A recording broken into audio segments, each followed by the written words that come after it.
Sometimes we forget why we're here. It's easy to fall off track. These help us remember. These battle scars don't look like they're faded, don't look like they're ever gone away. They ain't never gonna change. These battles. Growing up, I had a dream, something no one else could see. Tell me what it means when your faith is falling beneath your knees and you can't breathe. Everything you see reminds you of what you're not or something you won't be.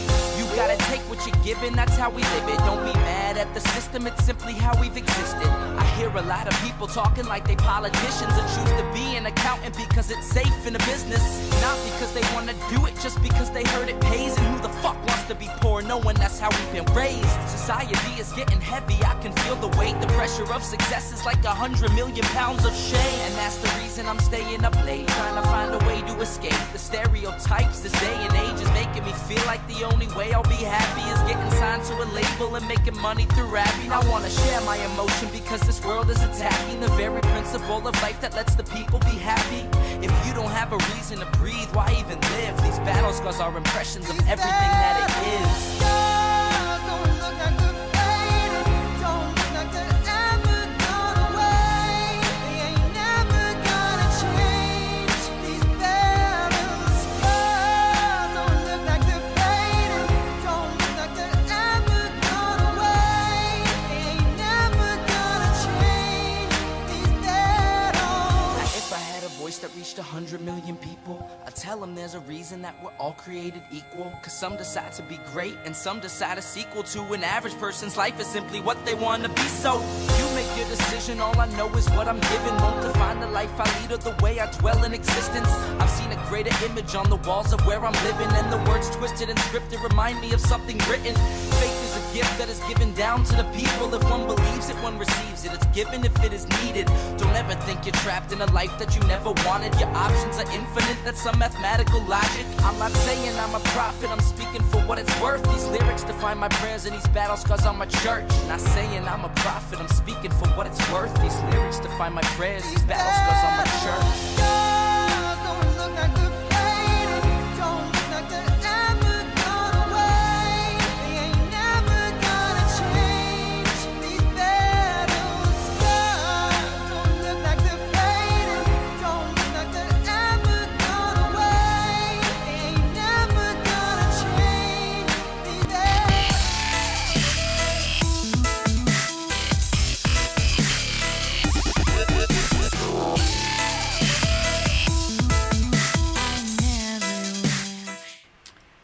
Well, hello everyone.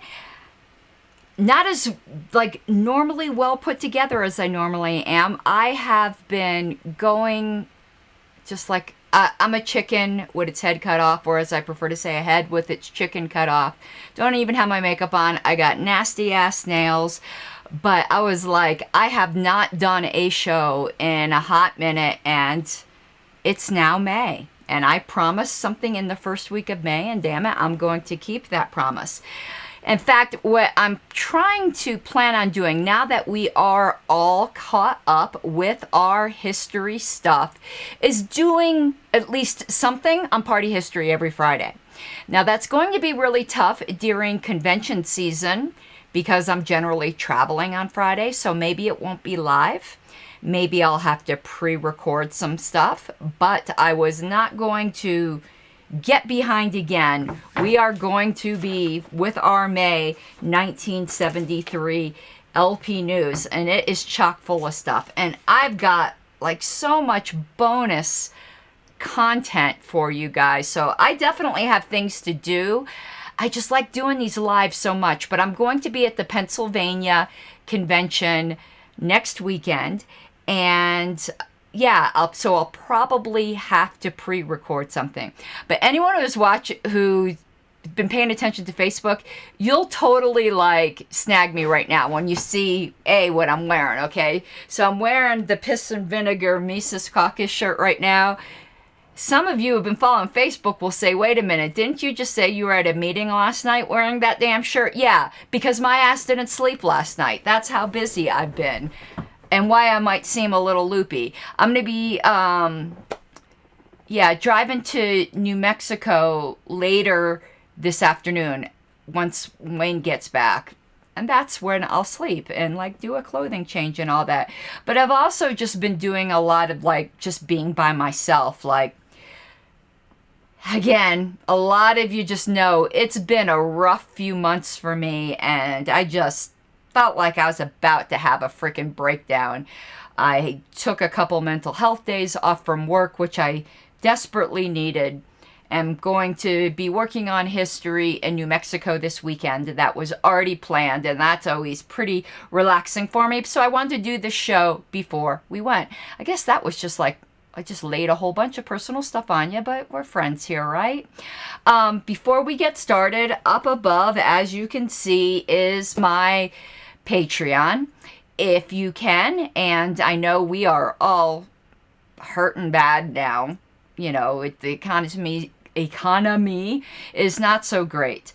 But if you can and you enjoy the content I produce and the work that I do for Liberty, either on the LNC or elsewhere, I would really appreciate your support.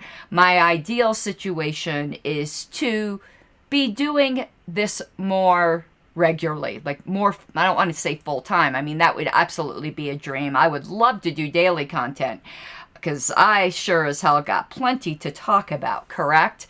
But even for whatever you can do right now, I am so grateful for your support, and not to put any kind of guilt trip on anyone, but you would totally lift my spirits if you would become a patron. It just lets me know that what's being done is being appreciated. You know how libertarians are.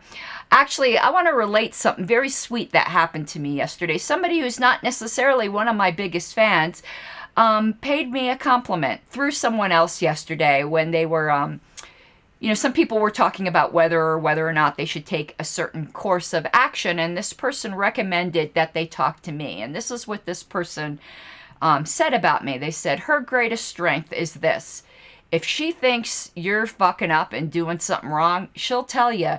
And she'll tell you pretty bluntly, but she'll also be the first person to go out of her way to tell you when you are doing a damn good job. And, you know, I like that. I think that's a good way to be in life. You know, you're honest with people, but honest with them not just when they're messing up.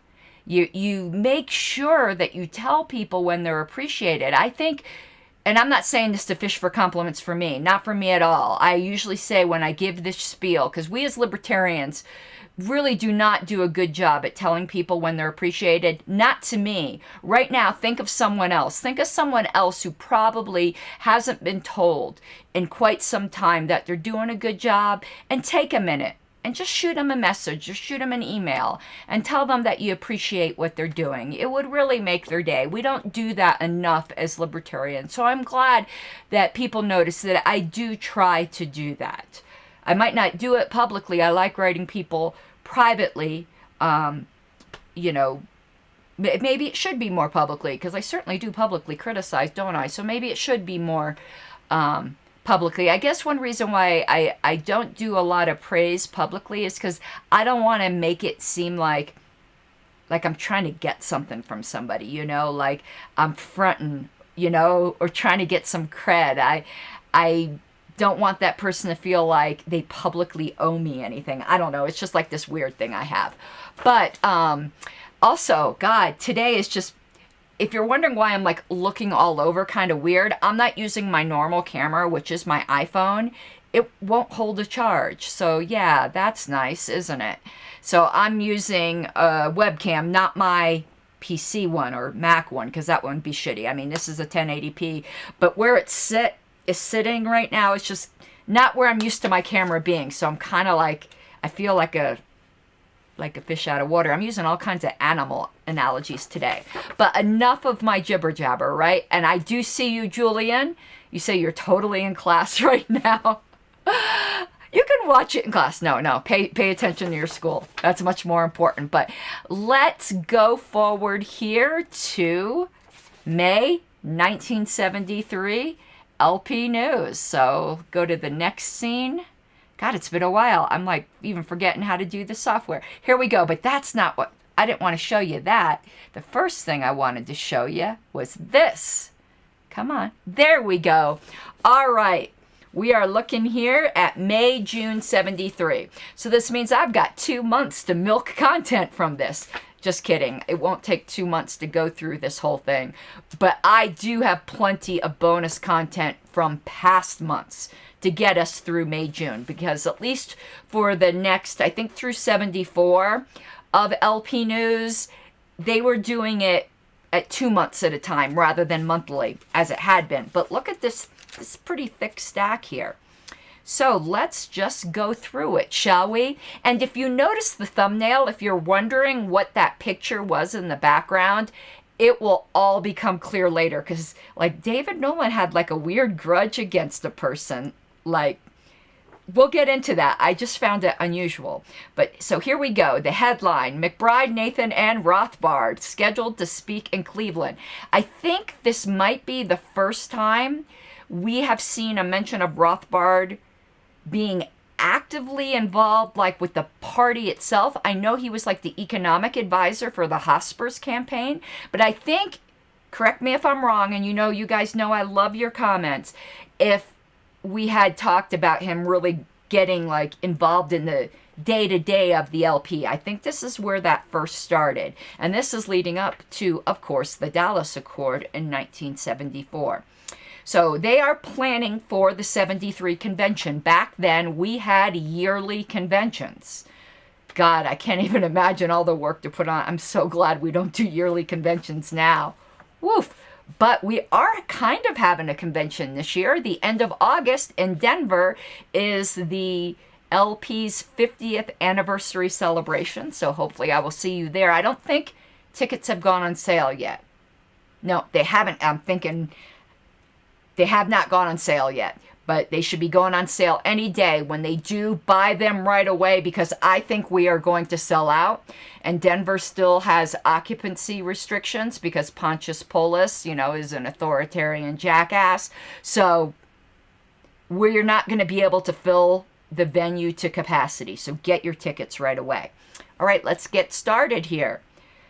An all-star lineup of libertarians headed by Roger McBride, Tony Nathan, and Murray Rothbard is scheduled to address the 200-plus people who will be attending the 1973 LP convention in Cleveland, June 8th through 10th. So that's like the next month from this issue. Holy crap. And what's interesting is they expected more than 200 people. Point of trivia here. When our platform was gutted by the platform rapist, I'm being overly dramatic, in 2006, there wasn't even 400 people at that convention. Shows you how poorly attended it was if in 1973 they were expecting over 200 people at the convention. Shows what a travesty that was. Anyway, off that hobby horse, McBride, Nathan, and Rothbard will be featured speakers at a buffet dinner on the evening of Friday the 8th, according to the present plans. And other speakers who will address the convention include most of the best-known names in the libertarian movement. So I'm curious as to who else we're going to find out was at this convention. Oh, and before we get too deep into this, I do have somewhat of a time limit of what I can do today. So it will probably take a few episodes to get through, because this is, again, jam-packed. And I've got some bonus and other articles and blah, blah, blah. All right. The convention will officially get underway at 1 p.m. on Friday, but early arrivals will be able to get acquainted or reacquainted at an informal party Thursday night. That's very similar to what we do today. The Friday afternoon session will be the first of 4 political action training sessions. It will deal with use of issues to gain public support for libertarianism. Scheduled panelists for the session will include Ed Clark, Willis Stone, and Andrea Millen. Now, Andrea Millen, I should pull that up. No, I'm going to save that for a bonus episode. She there's a lot about her that I did not know. She is one of the luminaries of the early libertarian movement, and it's just so encouraging that there were so many influential women that were involved so early on, like Ayn Rand, then Andrea Millen, and she ended up getting married. Do I have the notes here of what her married name ended up being? I think it was Rich. Let me see if I printed that out. I don't think I did, because I was planning on doing that as a bonus. John Stossel's channel did a really nice retrospective of her, and we're going to do a commentary on that video. Now, notice use of issues to gain public support for libertarianism. And I'm not saying this to disparage election of candidates. I'm going to be running for office next year. But notice that their focus here was winning on issues. They realized that that is where we can win easier, is on issues. And I think we've lost sight of that. Oh, and by the way, I know this is going to chafe some butts, but history don't care about your feelings. I found a Hospers or McBride, I think it was a Hospers paper that dealt with the question we often hear on Facebook. In a libertarian society, could there be socialist enclaves? And he really answers it well. And I do not think some people are going to like the way he answers it. And not to pat my own self on the back, but he answers it the same way that I have answered it in the past. And it all depends upon what you mean by socialism. But that probably will be a bonus episode coming up pretty damn soon. So following this session, there will be a press reception for VIPs, at which members of the press will get a chance to talk to Roger McBride, Tony Nathan, Murray Rothbard, and National LP Chairman Susan Nolan. Remember, it's so cold down here, my nose always starts running. Now, Susan Nolan was David Nolan's first wife. And I've shown you guys, I think, this picture before, but I think it's so precious. I want to show you.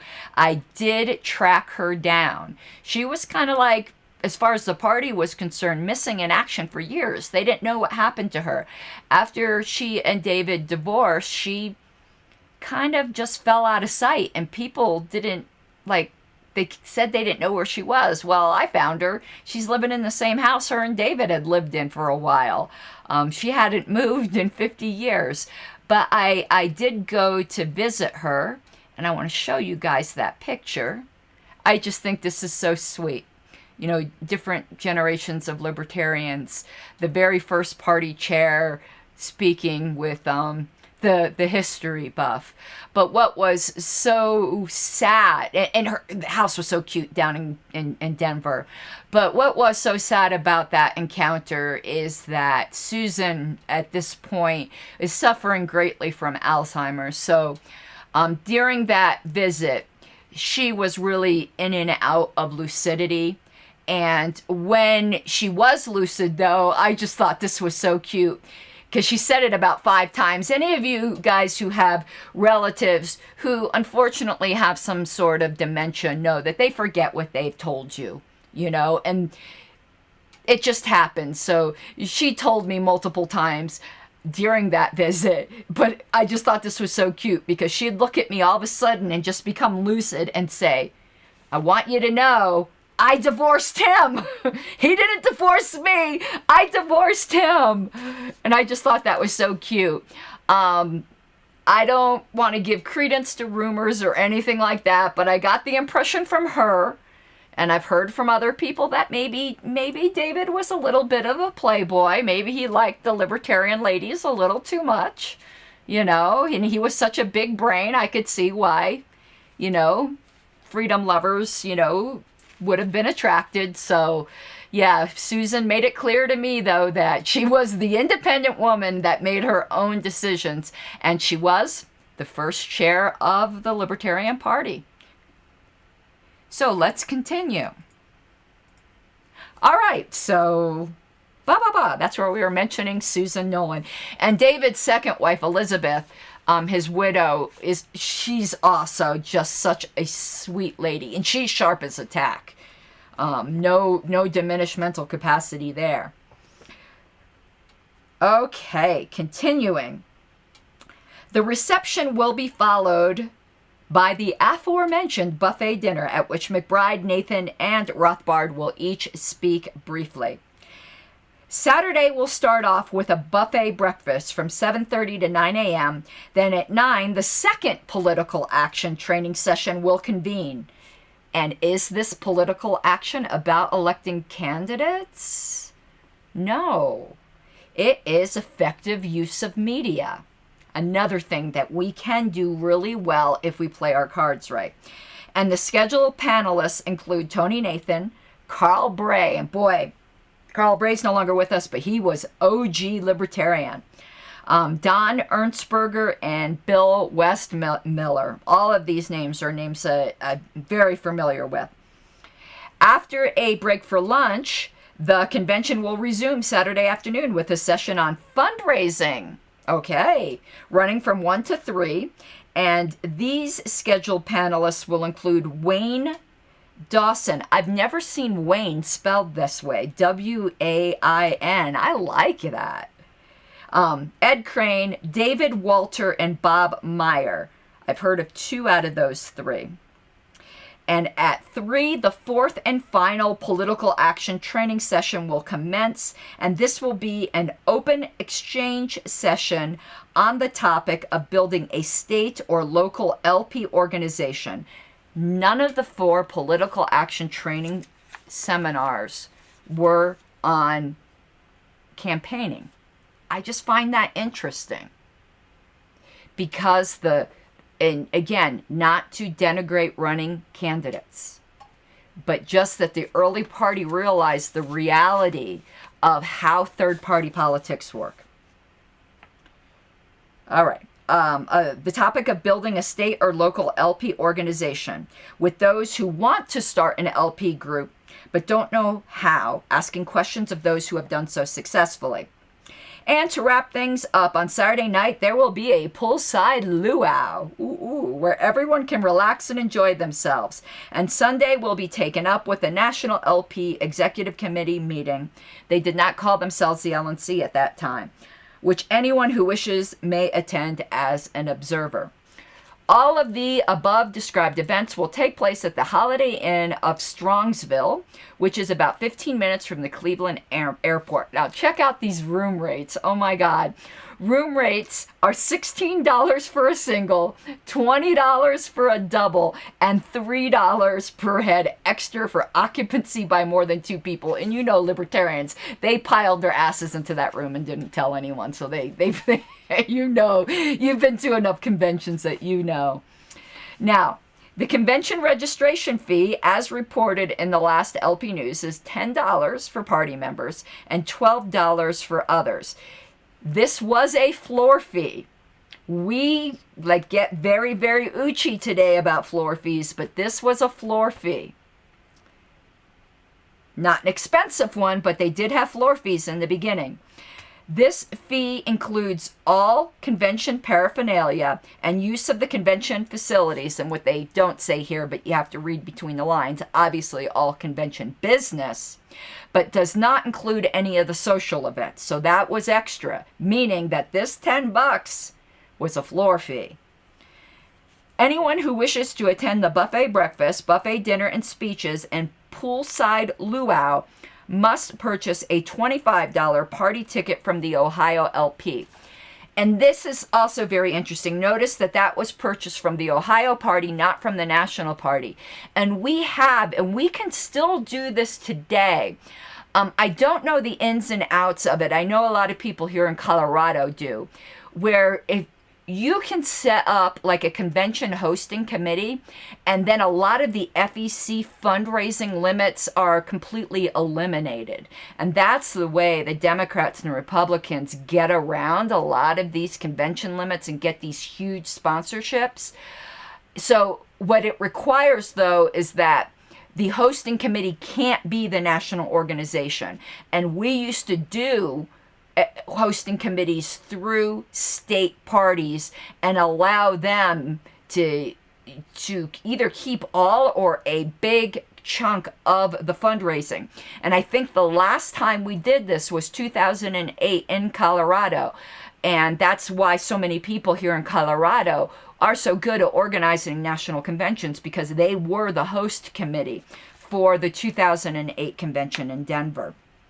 I think Betty Rose Ryan was the chair of that one. And she was the replacement chair last convention in 2020. She's been convention committee chair multiple times. All right, continuing. These tickets, which will be sold on an all or nothing basis, no piecemeal, must be ordered by June 3rd. For this reason, and to assure accommodations at the Holiday Inn, we strongly urge all LP members to send in their convention registration to LP National immediately. And if you wish to purchase a party ticket as well, let us know when you will send in your registration or order directly from the Ohio LP. And there's an address given there, which I will make sure is recorded in LPedia. This need not be paid for until you arrive in Cleveland and may be charged on a Master Charge card. Y'all remember Master Charge? That's a blast from the past, isn't it? Credit cards weren't really such a thing back then. Like Diners Club was a thing, and Master Charge was kind of a new thing. Convention registration fees may not be charged. Interesting. The 73 LP Con is shaping up to be the big libertarian event of the year. Don't miss it. Now, I want to show you some stuff about this convention, because coming up next in this issue, they talk a lot about party building and some candidates that had some successful runs. But I want to stick to talking about the convention while we are. So what I have here for you is, let's put this down. Here is an ad that was ran, and I have it, I think, here.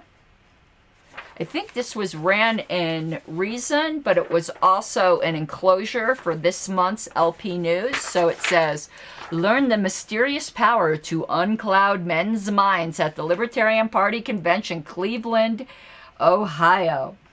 And I just love this ad here. Tired of conferences where an endless series of speakers give lengthy monologues on the meaning of meaning and the role of frisbee tournaments in the ideal society, while you sit silent, learning nothing of how to actually hasten the day when that society becomes a reality. So, if so, you'll find the 1973 Libertarian Party Convention a refreshing change, because this will be a gathering of people who already have their heads together and are looking for ways to work more effectively for freedom in our time.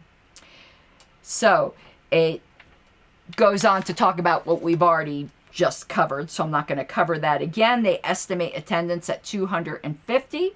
There was about 100 people at the 72 convention. And there was an early bird registration for only $8. Okay. And on the back, did I include the back of this thing? Yes, I did, but it's sideways, so y'all have to turn your head like this. Can I flip it around? I don't know if I can do that in this program. Let me see if I can figure out if I can flip it. No, I can only make it bigger. It won't let me flip it. So you'll just have to take my word for it. I didn't notice that. So it's got a registration form, typical registration form. And you could sign up to be a member of expert panels. And those panels are the three things we discussed: use of mass media, fundraising, and use of issues to gain public support. You can list your qualifications. And there's an order form for the Declare Your Independence bumper sticker, which I showed in a past episode, the Laissez-Faire or Declare Your Independence buttons, and remember, I think it was the last episode, I said I did not have a copy of that Hosper's 4th of July speech. Guess what your girl found? I found that speech, and that will be a bonus episode. I also found the Political Action Manual. And I have not yet found the 1972 hand-lettered Statement of Principles, which I would love to find. And there's a minimum order of $2. So we've got that here. But I've got something else to talk to you guys about. Let me find it here. About the 73 convention. Because Reason magazine back then used to pay, I think, a bit more attention to the LP. They had a regular column called the Libertarian Party Correspondent. And I want to pull that up for you guys. And I think Ed Crane was the guy who wrote that. And he ended up being a party chair. Let's see here. Let's put that down. Yep, here we go. So Reason used to have a very regular column called Libertarian Party Correspondent. And it was, Ed Crane from the August 1973 issue. So I want to go over this, where he talked about what happened at the 73 convention. I just want to make sure I have all of it here. Okay. He says, if there were any remaining doubts as to the viability and future of the Libertarian Party, its 1973 National Convention in Strongsville, Ohio, early in June, must surely have eliminated them. The LP is no longer a tenuous coalition of hesitant and dubious allies, but rather a united front of determined individualists committed to the common goal of freedom in our time. This convention was the confirmation of what the delegates to the first LP convention in Denver last year had sensed and hoped for, but probably had not fully convinced themselves of, that a libertarian political movement can survive and grow in the United States. And 50 years later, we are still the torchbearers of that hope. So it looks like their projections were correct. It says there were 200 libertarians of every ilk and description. And it was warm and humid weather. Okay.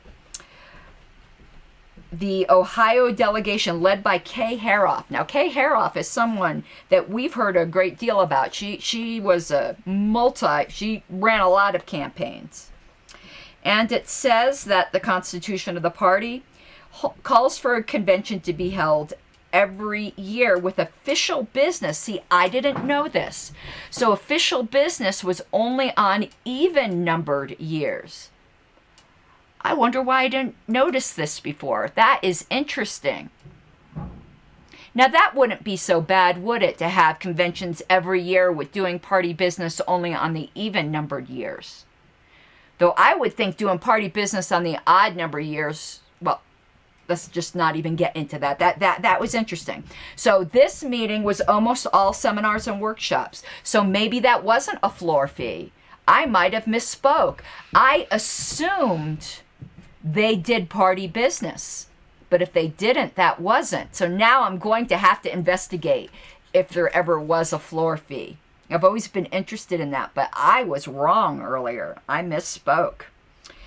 So there were 3 major seminars, and it said, oh, check this out. Much of the conversation centered around the validity of attempting to use the LP as a means to amend the Constitution as opposed to simply revoking laws. They were very much a proponent of the Liberty Amendment at that time. So I did not realize that they were so focused on that they thought that was very viable. And I know there's groups today that still, very much are hankering for a convention of states to amend the Constitution. But I tend to think of that, be careful what you wish for. There are so many people today who seem to want more authoritarianism. Do you really want to risk amending the Constitution? So Greenberg urged the delegates not to be afraid to be radical, and I will urge the people to that today. Do not be afraid to be radical. If you're not radical, there's no point in being in third-party politics. Third-party politics, by its very nature, is radical, and trying to be milquetoast is going to get us absolutely nowhere. And it says Bray suggested that taxation was the one issue on which the LP could expect to win the most support. And that's probably still true today. Maybe not, though. Foreign wars and the drug war might be the more easily won issues today. The seminar on the use of media, I'm just going pages without flipping them for you. The seminar on the use of the media essentially brought home the point that the media is available to the party if it will take the time and effort to be newsworthy. And that's true today. And guess what isn't newsworthy? Guess what isn't newsworthy? Being milquetoast. That isn't newsworthy. It says, with special emphasis being given to opportunities editorial replies offer, and they were really big in op-eds back then, and the necessity of having frequent and well-written press releases. I don't know if this is, and I'll show it to you guys in a bonus episode, I do not know if this was the first press release of the party, but the earliest press release of the party I found has the title, Libertarians Seek to Abolish All Taxation. So don't tell me that wasn't our position, because that was our position. Earliest press release that I was able to find. Okay, and it says speeches that were given, and let's see here. David Nolan's talk was a rousing call to arms which emphasized the uniqueness of the libertarian political movement in history. This is the first time he said that both the will to fight for freedom and a sound understanding of the philosophical underpinnings of a free society have existed simultaneously. Nathan urged the party to stay local in nature and not create a rigid bureaucratic structure. We failed there.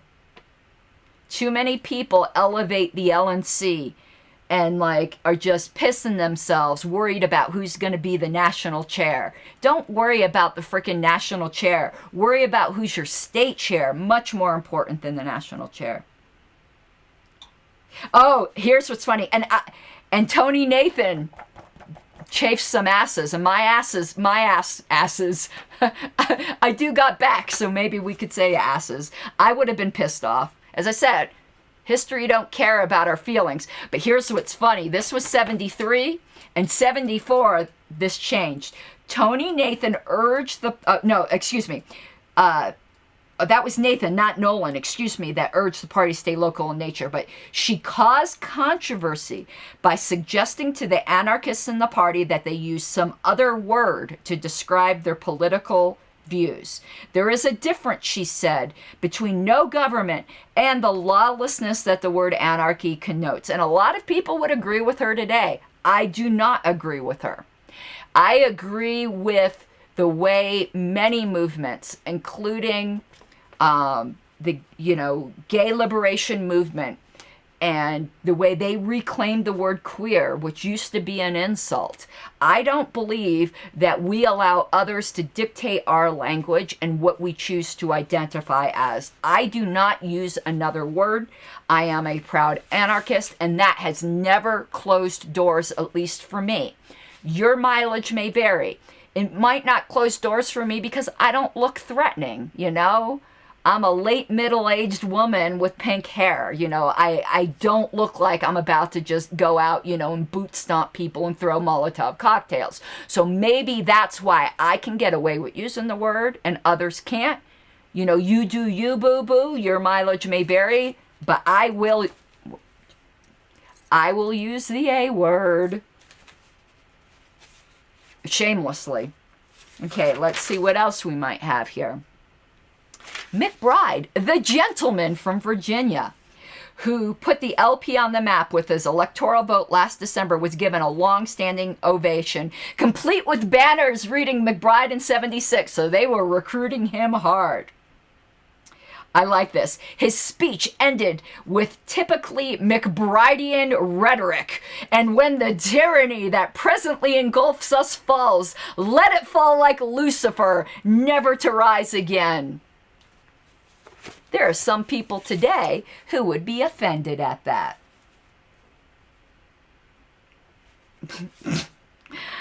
No less than 16 speakers followed the major addresses. Okay.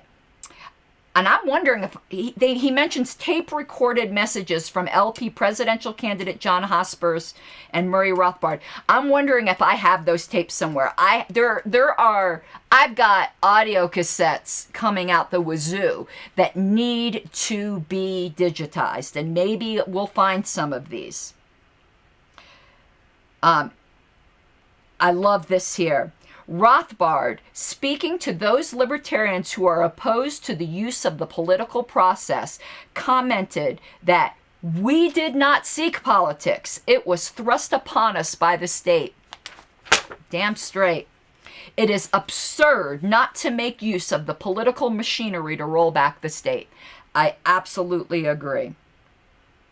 And interesting. Unquestionably, the most dynamic personality at the convention was the New York State's Free Libertarian Party's candidate for the mayor of New York City, Fran Youngstein. I have all kinds of campaign material from Fran Youngstein, and you can find it for sale on eBay quite frequently. And if you don't remember from past episodes, and I don't remember why, someone from New York can remind me, but New York couldn't use the name Libertarian Party for a while. So they were called the Free Libertarian Party. And I actually like that name better. I don't know. I don't think you can say free enough, you know. It says, displaying a distinctly libertarian flair for politics, Youngstein campaigned continuously and at one point urged the large Canadian contingent to interfere with the internal affairs of the United States for a change by supporting her candidacy. Well, at least it wasn't the Russians. It was Canadian interference. And it says the Free Libertarian Party had a large and impressive group at the convention. And notice here, another outspoken woman in the early party. And it says the regular state party reports were eliminated this month. So I'm going to have to look up some past months because this seems to indicate there were prior columns that I didn't deal with. So I'll have to look for these. Let me see here.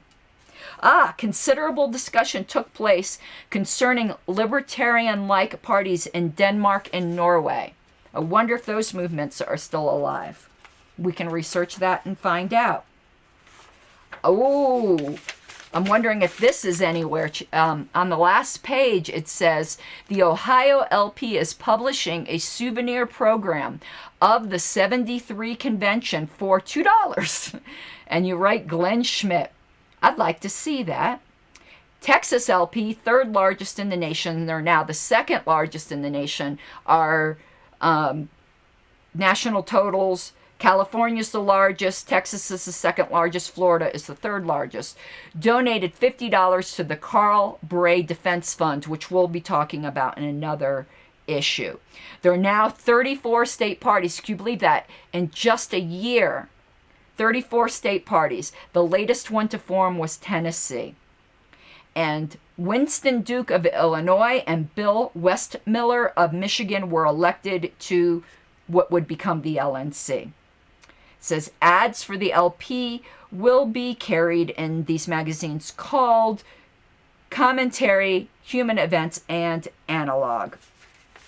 So I wish Reason covered the LP as much as they used to, but they really don't as much.